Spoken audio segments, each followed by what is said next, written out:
effectively. So they might have a behavior, and that behavior might be that they start by dropping to the floor and kicking their legs against the floor. And then they might start to, you know, rock back and forward. They might start to yell and scream, and then they might start to hit their head against the floor. So this is, you know, quite harming to this participant. And I guess for everybody around them, it's a little bit scary to see these behaviors. So really describing, you know, what did the participant look like? What was their facial expressions? What noises were they make, the tone, the pitch of the noises? How fast were they moving, etc. And then what happened afterwards? So as part of the consequence or the way that we react to that behavior, was the participant removed from the shops? You know, did we sit down, did we calm down in the shops and continue on afterwards? Basically, we want to find out what is happening after that might be reinforcing this behavior to continue. And are we able to come up with some different strategies and solutions to help reduce that behavior? So basically, this is the kind of escalation cycle that we would be gathering information to inform our strategies. So the green zone, this is our calm, happy, responsive learning zone. This is where, when we're doing intervention strategies, this is where we want to be practicing them, because this is when the participant is in their calm, relaxed space, and they're at their peak in ability to learn in this stage. Then, as we can see, the line, it goes up in the yellow and the orange zones. So these are like the escalation phase. So these are early warning signs. So in these early stages of escalation, in the yellow and sometimes in the beginning of the orange, this is where we can to kind of do distraction, or we can respond to the behavior early to try and prevent it from getting to the red. So these are the, I guess, the strategies that we would work on, and they'd be individualized strategies per participant. And we would be looking at the best ways to redirect them back to the green. The red zone, obviously, this is the behavior. So this is, you know, whether it's the kicking, screaming, whether it's throwing objects, this is the behavior that is when it's at its peak. And then as they de-escalate after the behavior, the recovery phase. So this is when we're looking at what is the consequence, what happens after the behavior, how does the participant settle back to baseline, and we're looking really for information from the parents, from the support stakeholders, anybody involved in the care of this participant, to really help inform this cycle, so that we can put the best possible strategies in place. So this would be like a little bit of this is an example of some of the strategies that might work for a participant. These are very basic strategies, but basically the behaviour support practitioner will create individualized strategies that are responsive to the person's needs. So we all learn differently. We all, you know, take on information at different rates. We all engage in our environment in different ways. So it's about really trying to hone in and find those strengths and the abilities of these participants, and how can we use those strengths and abilities to help promote behaviour change. And we're trying to promote it in a way that reduces the occurrence and the impact of the behaviours of concern, and minimising the use of any restrictive practices that might be in place.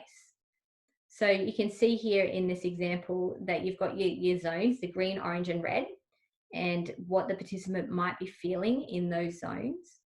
And then strategies to keep them or get back to that green zone. Essentially, the green zone is the calm zone. This is where we all want to be. So that might be some relaxation techniques. It might be moving away from any potential triggers or environments for a short time. We might try and diffuse any tension by making jokes. negotiate some time, whether that's like, okay, I understand right now this activity is not your preferred activity. How about we go and do a preferred activity such as drawing, reading, music, whatever that preferred activity is, and then we can come back and continue with this activity and finish it off. It might just be simply going through some social stories to explain the expectations that we have when we're going into a new environment. And then obviously the red, this is a responsive strategy.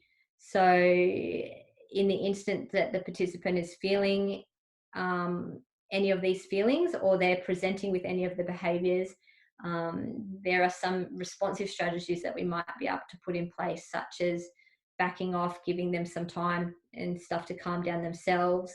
It might be providing them with sensory tools that they can use to help self-regulate. All of these things are a bit of trial and error, and again, the information would come primarily from the participants' family and their support networks who are involved in their day-to-day life. Basically, we don't only work with the participant, we would be working in a multi-transdisciplinary model. So that's where we get everybody involved in the care of this participant, and we would be working together to create intervention programs and strategies that best support the participant. And hopefully, by having everybody on the same page, the participant will have consistency and familiarity, and they'll be able to move forward in their progression to reducing these behaviours of concerns. So, a multidisciplinary team is, the family, the participant, their SIL providers, speech pathologists, physios, occupational therapists, psychologists, doctors, school teachers, support coordinators, anybody who is involved in the care of this participant. And how can we all work together to really provide the best supports for this participant to grow and build their capacity. So I guess what we would do is, once we've formulated a positive behaviour support plan, so we've gathered all the information we can, and we've built some strategies, some personalised strategies that we can implement. We would meet up with the supporting teams, and we would go through those strategies, and we would continue to readdress these strategies on a very regular basis. So what is working, what's not working, what changes need to be made, and how can we make those changes? So it's a living document. Positive behaviour support isn't just a once-off intervention. It is a lifelong thing where we're going to continually be building capacity, not only for the participant, but for their stakeholders and support networks, to be able to continue to implement positive strategies towards change and improving the quality of life of the participant. So it's a holistic kind of approach, and it doesn't really end after one plan. It's ongoing. We all know that change doesn't occur overnight, as much as we would like to think it would. It doesn't. It does take some time. And I guess as a behaviour support practitioner, our job is to go in and facilitate that growth and really adapt the strategies using evidence-based models and information, and making sure that we've got measurable outcomes, and we continue to report and advocate for the participant to the NDIS to ensure that their supports can continue through their life. Yeah, I guess that's what we would do as a behaviour support practitioner. Okay, everyone. So I've been trying to get, I think Ryan's been monitoring the chats. So I'm just going to run through the chats and answer any of the questions that are there. So feel free to start putting some questions into that chat box. So I've got one here from Laura. What about extreme cases of hoarding and squalor that impacts the participants' health and safety? Is this a question? Is this a behaviour because it absolutely would be a behavior, especially, the hygiene risks and the health and safety of the participants. And so I guess what we would be doing would be working with the participant to really, I guess, identify their motivations behind the hoarding. So, what is that hoarding behavior providing that participant? And then working around them and building strategies around how might we be able to change that behavior, or replace it with a different behavior that's still going to meet the same function. It's not, a hoarding is a difficult one. It's not going to happen overnight, but it definitely poses a big risk to the participants' health and safety. And I guess also, if they're living in a rental accommodation, is jeopardizing their accommodation as well. And that the potential for homelessness is quite high. I hope that answered your question. Oh, the chat box is moving really fast. Okay. Will the slides be shared? I guess so. I think Rana answered that one. I guess they will be shared. What is the age range for behaviour support? Can this support be provided to a child, e.g. 7 years old? Yes. So behaviour support, positive behaviour support, can be provided to anybody who has an NDIS plan. So I do believe that the age range is between 7 and 65. If they've got improved relationships funding in their NDIS plan, they can engage positive behaviour supports. Is Care Squared able to support a participant in Perth? I believe, yes, we do have services over in Western Australia. So yes, we probably would be able to do positive behaviour supports in Perth.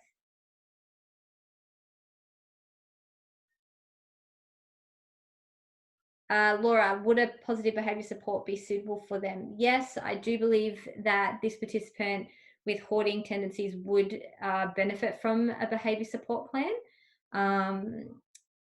It would really, I guess, one, identify the function of the hoarding behaviour, as I said before, and also then we'd be able to tailor strategies to, I guess, reduce that behaviour, or at least provide awareness and education around what that behaviour is serving for that participant, and are there possible replacement behaviours that we might be able to put in place that are more positive and safer for that participant.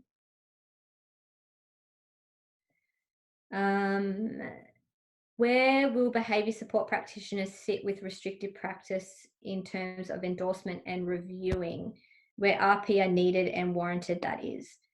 Yes, so a restrictive practice is, any kind of restraint that we place, whether it's be environmental, physical, chemical restraint that we put on this participant to, I guess, stop that behavior from occurring, because the risk involved is quite high. So as far as endorsement and reviewing, if, for example, we do an assessment with a participant and we notice that there is a significant risk of harm to this participant or others, and that all of these other strategies have been trialed and they've been unsuccessful, then we might make a recommendation for a restrictive practice to be implemented. And that would mean that we would report to the NDIS Commission, and we would assist the service provider in doing their application for authorization, and we would develop a positive behaviour support plan that really focused on how could we reduce that restrictive practice, and we would need to be documenting that to the Commission. So a behaviour support practitioner might make recommendations around the implementation of restrictive practice, but it would need regular monitoring and reviewing. So, I think the NDIS Commission, we report to them like as a service provider, if you're implementing a restrictive practice, if it's been placed in a positive behavior support plan, you would review monthly.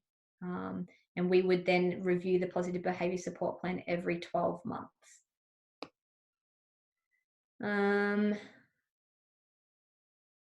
Laura, currently at risk of eviction due to this. Yes, and so the risk there is quite high, and then they become homeless. So then it just adds a whole bunch of other risks on top. So definitely, if this participant doesn't have positive behavior support or improved relationships funding in their plan, I would recommend getting a psychologist on board to do a psych assessment and make recommendations towards positive behavior support being included, and going for a plan review.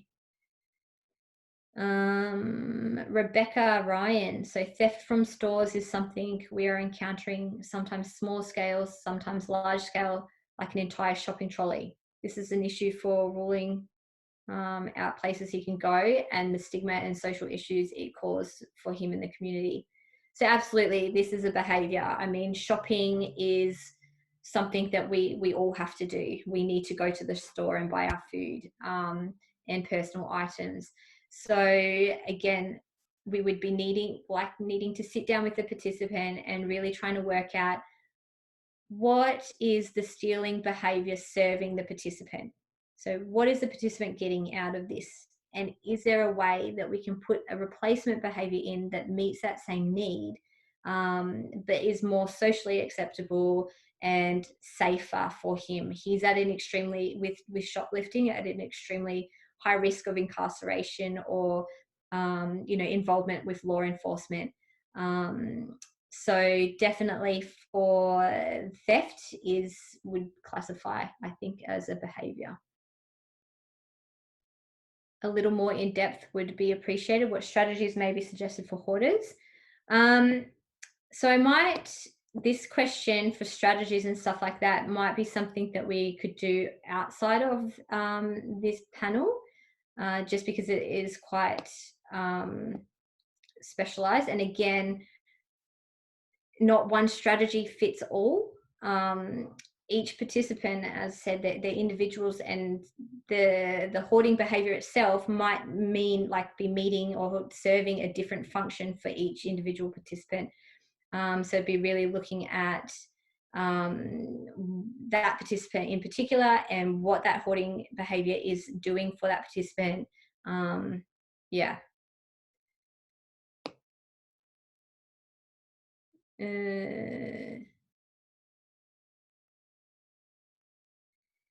Acknowledging that everyone is different and will require different lengths of time to learn. On average, how many hours per year would you recommend to develop a positive behavior support plan? Again, it's really individualized to the participant, their behaviors. So does the participant only present with one behavior, or are there multiple behaviors at play? Is restrictive practice involved? So for a really basic behavior support plan, we would be looking, just for the plan, and maybe some implementation, a minimum of 20 hours. There wouldn't be any really in-depth strategies or kind of specialist intervention or anything like that that would be involved with that. So again, it was really a matter of looking at the participant situation and making recommendations based on that. Will the Care Squared practitioner sign off on the restricted practice though? So as a behaviour support practitioner, we don't sign off on restricted practices. That would need to go through a panel for authorization. Basically, like if it's recommended, we'd be looking at evidence from multiple perspectives. So for example, with a chemical restraint, that information would be provided by a GP or a psychiatrist as to why they're using that medication and what their strategies are moving forward. Do they do a regular review of that medication, etc.? And do they have a fade out system in place or a plan in place? as far as like environmental restraints go, that would be something that a behaviour support practitioner would work with an occupational therapist and the support providers or family members to really have a look at the impact of that environmental restraint, not only on the participant, but everybody else involved in that care. And what other strategies might be able to be trialed before we make their recommendation for an environmental or a physical restraint. So we would include it in our behaviour support plans, but as far as having the restrictive practice authorised, that goes through the NDIS Commission and an authorisation body, depending on which state you're in.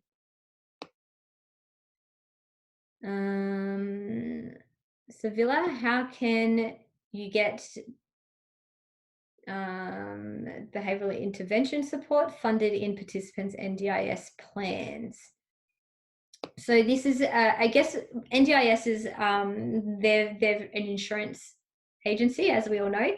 So they base their funding that they allocate on evidence and recommendations from professionals.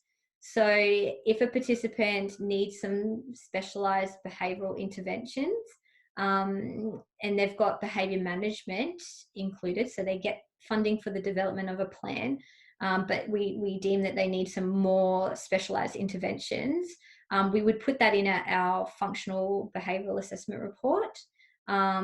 We put our recommendations in there, and that can be submitted to NDIA to have a review done of the plan, depending on the need and the urgency of that interventions.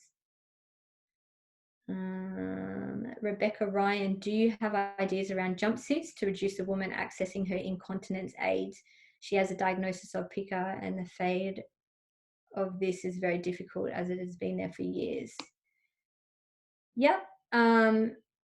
So jumpsuits is an option. Again, it would be what other strategies have been trialed. And I guess, is the participant comfortable with wearing a jumpsuit? So all of that information would need to be really gathered before we could make a proper recommendation around whether it should be included as a restricted practice. For example, if the participant is happy to wear a jumpsuit for a certain number of hours a day, it's not restrictive. So I guess it's around looking at the strategies that have already been trialed and what other strategies might we be able to trial before we then suggest restrictive practices. Rebecca Gull, how can you get behaviour support without documentation? In the instance of a participant living in an aged care facility, how can you get a behaviour support if the facility are not documenting behaviours? Again, so we'd be looking at other sources of information. So, for example, they might be able to access through Improved Daily Living a psychologist. Do they access support workers who work with them on a regular basis? Are you able to access incident reports from the aged care facility if they keep them? They would see a GP. So does their GP have some insight into the behaviours, and are they able to write a recommendation letter?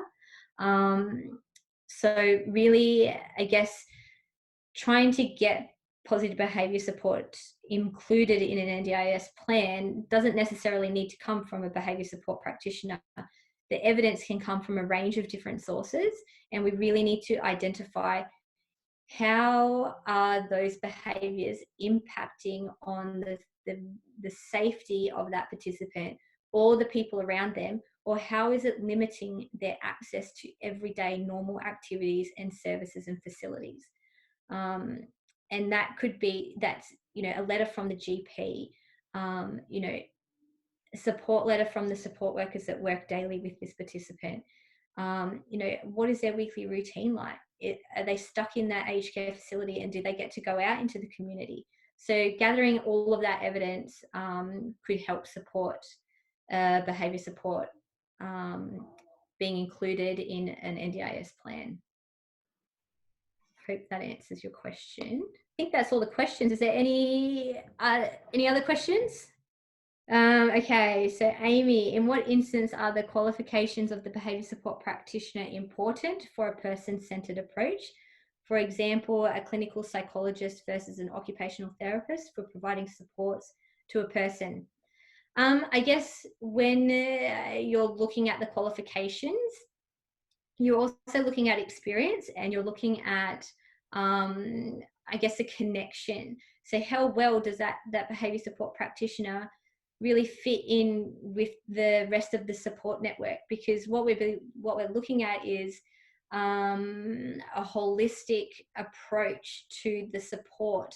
And a behavior support practitioner, whilst we make recommendations and develop some strategies, we're a one person. We're relying on everybody involved in that team to help to implement the strategies that we're recommending, so that there's a consistent approach across the board.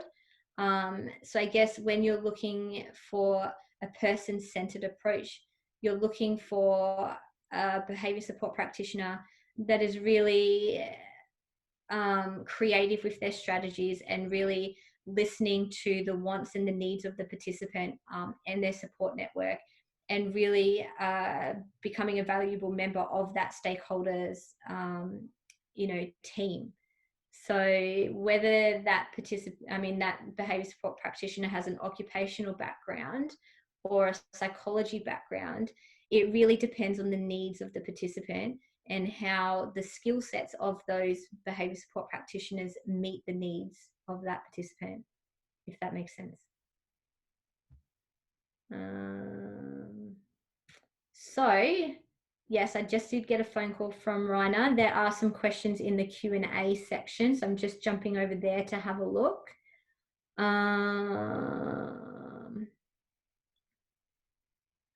Rebecca, I think we touched on that just before. And same with Amy, about in what instances are the qualifications.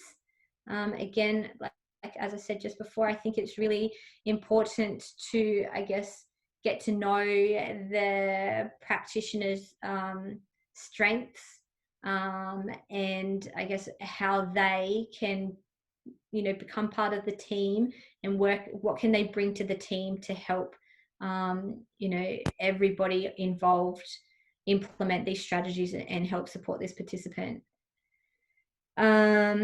Can support continue after the behavior support plan is completed? Absolutely. So a behavior support plan is a living document. On your first meet and greet, you're gathering as much background information as you can. You're trying to get an idea of the participant, their learning styles, their strengths and their abilities, and how can we implement some strategies that really support those strengths and those abilities, and move towards positive change. This change is not going to happen overnight, and it needs to be small steps, so small achievable goals. And as a participant starts to build capacity, we might see some changes in the behaviors that are presenting. Sometimes we get new behaviors that pop up, and they need addressing. So a behavior support plan is a living document. It can be amended and changed and adapted as the participant grows and builds capacity and adapts as well. So we'd be looking at regular reviews, like 3 monthly, or as often as needed. And this is where communication is really important with not only the participant and their families, but all of the stakeholders involved. Because a participant might present one way at home in their family home, and a different way when they're at school, or a different way when they're at their day program or their employment. So it's really about a holistic approach. And yeah, I don't think that a positive behavior support plan will be implemented for just one NDIS plan, like 12 months, and then it'd be finished. I think this is a growth area that will be following a participant through their life, and hopefully we see a reduction in the intensity and the frequency and the duration of the behaviors, and we get to see an improvement in the quality of life of this participant.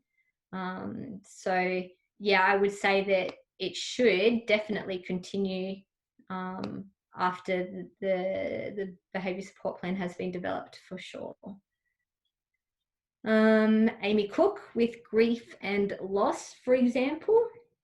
Are you asking if a positive behaviour support plan will be beneficial to a participant that is going through grief and loss?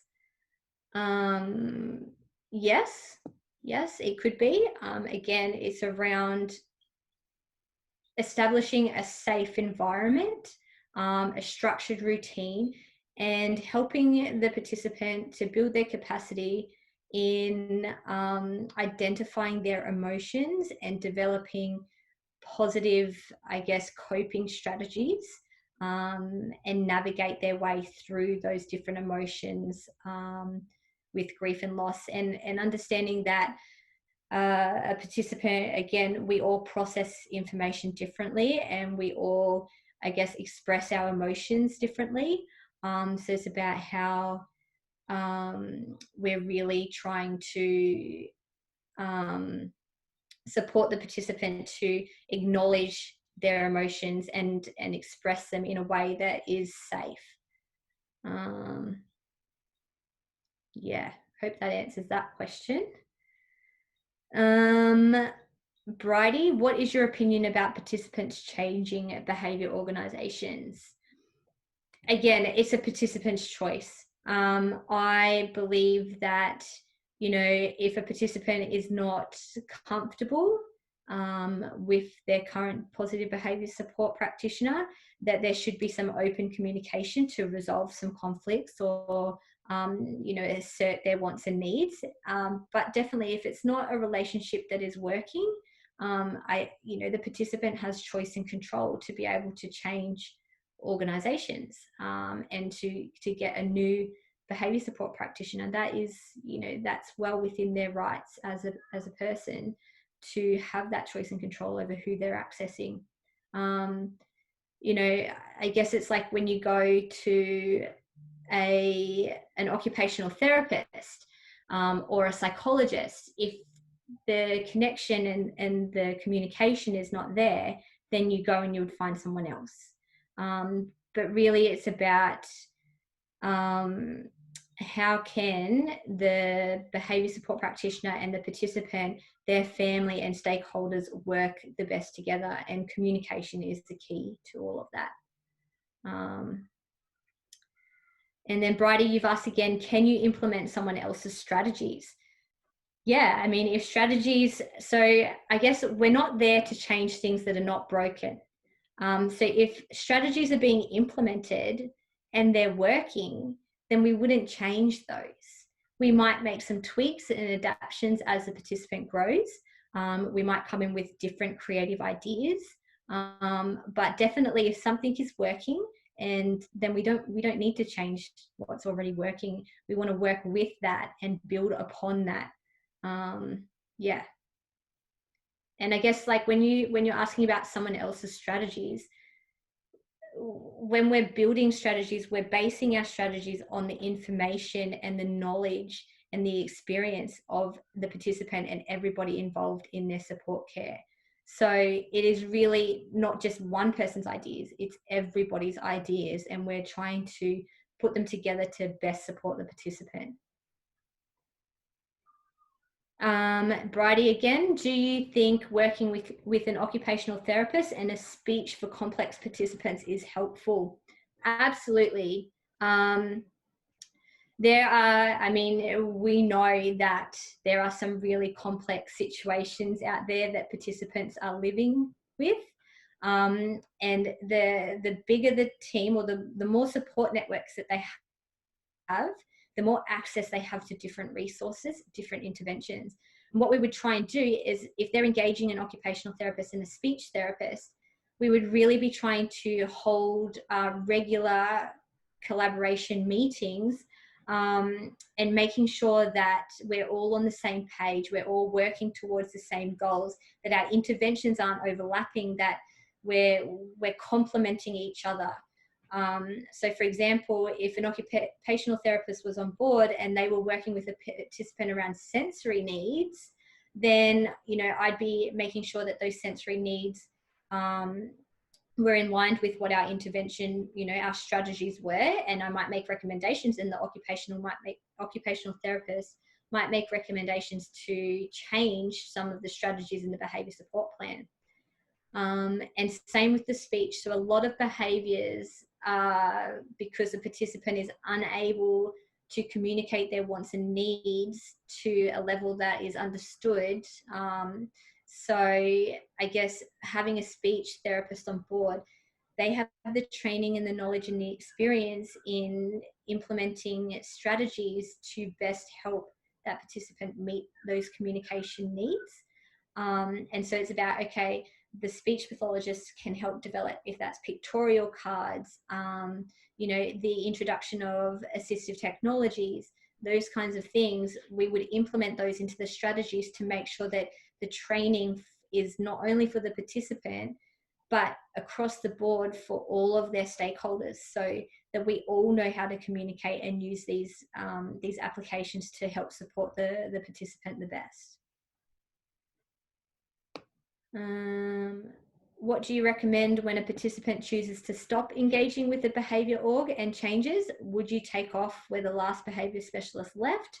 Would you implement someone else's strategies, or would a new plan need to be drawn up? Again, it's really up to the participant and what the participant needs. I would always like to do my own, like if I'm coming in for somebody who already has a behaviour support plan and they're changing, I want to sit down and I'd want to work out, okay, what is the reasoning behind the change? So what wasn't working for you, and how can I help to improve that? It might be that some of the strategies weren't working and they might need some different or creative ideas. They just might need some small adjustments. Would I implement someone else's strategies? Again, if the strategies were working, then I would continue to work with those. And then I might build and create on top of those. And would a new plan need to be drawn up? Again, a plan should be reviewed regularly anyway. So a new plan would be, recommended at around 12 months. So they should be reviewed every 12 months, particularly if they've got restrictive practices in it. If it does have restrictive practices in it, then a new plan would need to be drawn up by the new organisation, as they would be the ones making the recommendations. So it'd be looking at the old plan, sitting down with the participant and going, okay, what was working, what was not working, and what can we do to make it better? Does behaviour support require the assistance of a support coordinator? No, not necessarily. Generally, a participant that has complex needs would have support coordination included in their plan. However, if they have improved relationships in their plan, but they don't have coordination of supports, that does not mean they can't access the funding that's available to them.